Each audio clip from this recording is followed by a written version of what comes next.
चार धाम की रक्षक देवी मां धारी देवी व कमलेश्वर महादेव की ई पावन धरती का मेरा दाना श्रवणा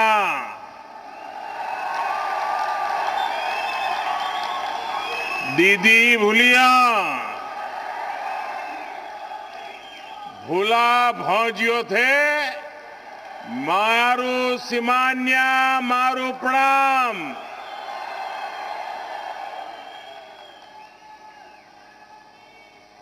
आशा करत आप सब कुशल मंगल होला। जय बद्री विशाल, जय केदार। जब वर्चुअल रैली होती है और पिछले दिनों वर्चुअल रैली के माध्यम से आपसे मिलता तो था,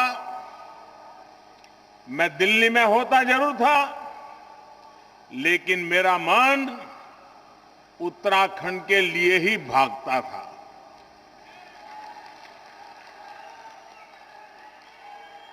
जब मनोरथ सच्चा हो तो बाबा केदारनाथ और बद्रीनाथ जी की सच्ची इच्छा को पूरी कर ही देते हैं और उनके आशीर्वाद से इलेक्शन कमीशन ने भी और मौसम ने भी मुझे आपके बीच आने का सौभाग्य दिया, आपके दर्शन करने का सौभाग्य दिया। उत्तराखंड का हर नागरिक जानता है मेरा इस देवभूमि से नाता क्या है। उत्तराखंड का हर नागरिक जानता है कि इस देवभूमि से मेरा लगाव कितना है। कोई कल्पना कर सकता है कि 2019 में चुनाव का आखिरी दौर चल रहा था। मैं खुद जिस काशी के चुनाव लड़ रहा था वहां पर मतदान होना था, लेकिन मेरा मन कर गया इस देवभूमि की माटी को माथे चढ़ाने का। यहां तो चुनाव हो गया था, यहां मतदान बाकी नहीं था, काशी में मतदान बाकी था, लेकिन बाबा केदार ने मुझे पुकारा और मैं फिर यहां चला आया था। चुनाव के मैदान में भी और खुद का चुनाव होने के बावजूद भी मैं यहां आपके बीच चला आया था, कारण ये देवभूमि के प्रति मेरी भक्ति, ये देवभूमि के प्रति मेरा लगाव, और ये देवभूमि है, वीर भूमि भी है। यहां से सदा सर्वदा एक ऊर्जा मिलती है, प्रेरणा मिलती है। भाइयों बहनों, मां गंगा, गढ़वाल की वीरांगना रानी कर्णावती, चौथकोट की तीलू रौतेली, सुबाड़ी के पंजा दादा, मलेथा के माधोसी भंडारी, ऐसे अनेक व्यक्तियों से प्रेरणा पाने वाली इस धरती को, यहां के लोगों को भी मैं आदरपूर्वक प्रणाम करता हूं। भाइयों और बहनों, कल ही उत्तराखंड भारतीय जनता पार्टी ने अपना संकल्प पत्र जारी किया है। ये संकल्प पत्र इस दशक को उत्तराखंड का दशक बनाने में बहुत बड़ी भूमिका निभाएगा। इसमें उत्तराखंड के विकास के लिए यहां के युवाओं, महिलाओं, किसानों सभी के लिए नए संकल्प लिए गए हैं। इसमें गरीब बहनों को ताकत देने का समाधान है। इसमें जिला मेडिकल कॉलेज या उसके जैसी सुविधा देने का संकल्प है, इरादा है। कृषि भूमि सर्वेक्षण और बीमा में नई ड्रोन नीति लागू करके यहां के किसानों को बेहतर सुविधा मिलेगी। मल्टी मॉडल लॉजिस्टिक पार्क और मल्टी मॉडल कार्गो टर्मिनल से उत्तराखंड में नए उद्योगों के लिए रोजगार के हजारों नए अवसरों को रास्ते खोलने का इरादा भारतीय जनता पार्टी ने संकल्प लेकर के व्यक्त किया है। उत्तराखंड की धरोहर को बचाने और यहां हेरिटेज टूरिज्म को गांव-गांव पहुंचाने पर भी जोर है। मैं धामी जी और उत्तराखंड भाजपा की पूरी टीम को बहुत बहुत शुभकामनाएं देता हूं। साथियों, उत्तराखंड के लोगों ने हमेशा सजग प्रहरी की तरह देश की रक्षा की है। आज पौड़ी गढ़वाल के ऐसे ही वीर सपूत जनरल बिपिन रावत जी की स्मृतियां मुझे भावुक कर रही है। उन्होंने देश को दिखाया कि उत्तराखंड के लोगों के पास न केवल पहाड़ जैसा साहस होता है, बल्कि हिमालय जैसी ऊंची सोच भी होती है।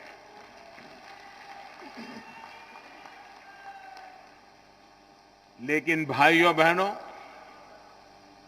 मेरे मन में एक गहरी तकलीफ भी है। मुझे ये जिक्र इसलिए भी करना पड़ रहा है क्योंकि कांग्रेस पार्टी अपने प्रचार में जनरल बिपिन रावत जी के कटआउट लगाकर, उनकी फोटो लगाकर वोट मांग रही है। कुर्सी के लिए कोई इस सीमा तक जा सकता है, मुझे विश्वास ही नहीं हो रहा। उत्तराखंड के लोग कभी भूल नहीं सकते सेना को लेकर इन लोगों का रवैया क्या रहा है। जब भारत के वीरों ने आतंकी अड्डों पर सर्जिकल स्ट्राइक की तो ये लोग सेना पर ही सवाल उठाते रहे। दिल्ली की कुछ नेताओं ने तो बाकायदा टीवी पर जाकर सेना से सबूत मांगे थे। इन लोगों ने जनरल रावत को देश का पहला सीडीएस बनाए जाने पर भी खूब सियासत की थी।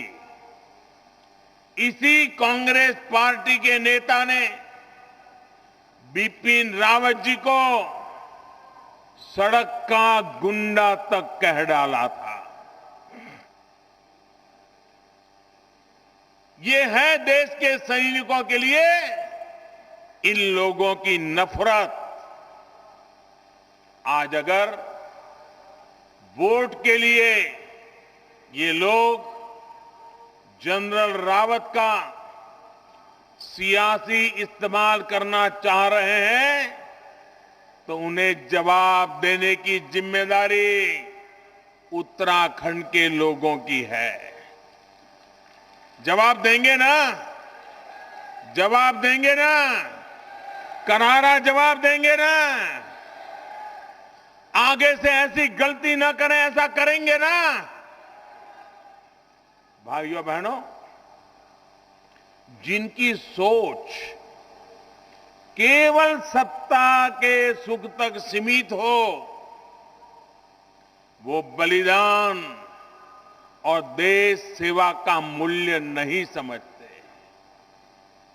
इतने सालों तक ये सत्ता में थे, लेकिन वन रैंक वन पेंशन को लेकर झूठ बोलते रहे, आंख में धूल झोंकते रहे। ये हमारी ही सरकार है जिसने वन रैंक वन पेंशन की व्यवस्था लागू की।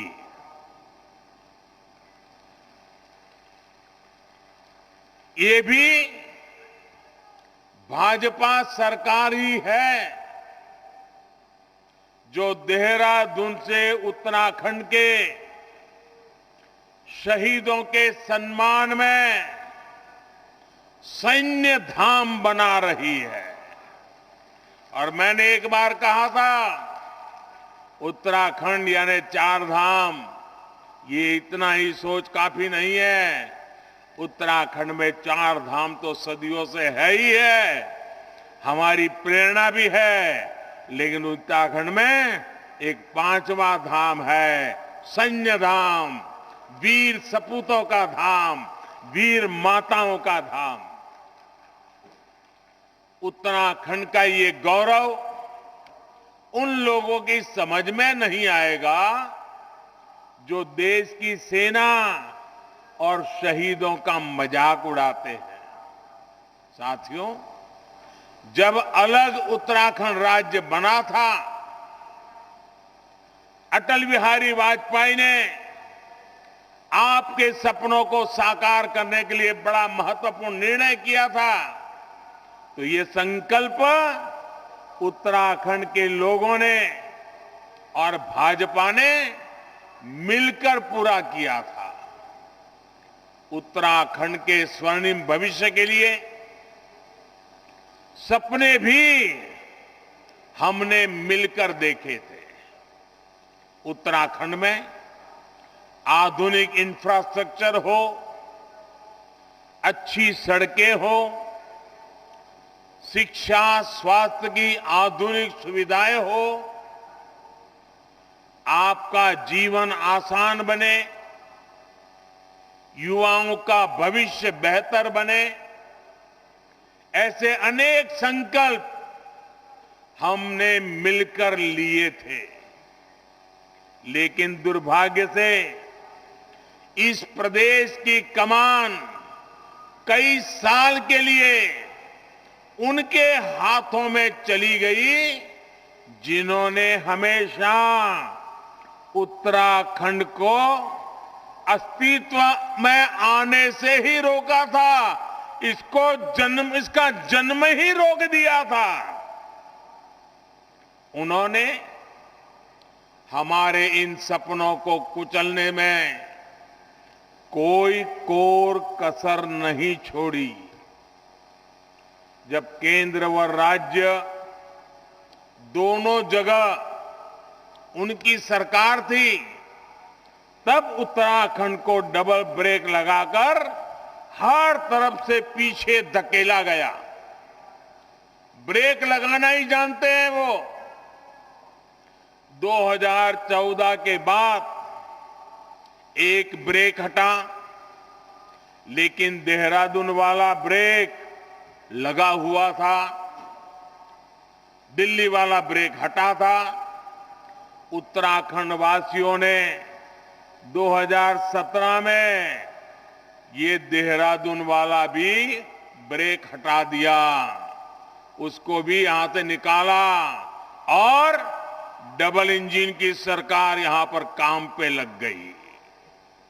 भाइयों और बहनों, इन 5 सालों में आपकी डबल इंजन सरकार ने इतना काम किया है कि अब ब्रेक लगाने वालों को भी वही वादे करने पड़ रहे हैं जो भारतीय जनता पार्टी की सरकार ने काम करना शुरू कर दिया है। जब ये सत्ता में थे तब इनको कभी 4 धाम की याद नहीं आई। जिन्हें यहां आस्था ही नहीं, उन्हें भी अब 4 धाम की याद क्यों आ रही है? क्योंकि उन्हें एक कुर्सी हासिल करने का रास्ता लग रहा है,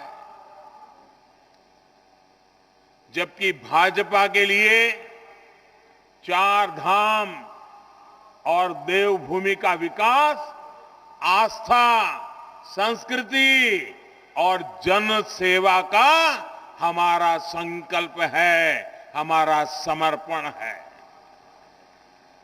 साथियों, केदार धाम में हमने 2017 में पुनर्विकास के काम शुरू किए थे और ज्यादातर परियोजनाएं पूरी भी हो गई हैं। बद्रीनाथ धाम के विकास के लिए भी कई 100 करोड़ की लागत से प्रोजेक्ट शुरू किया गया है। 4 धाम प्रोजेक्ट के तहत 12,000 करोड़ की लागत से ऑल वेदर रोड बनाई जा रही है।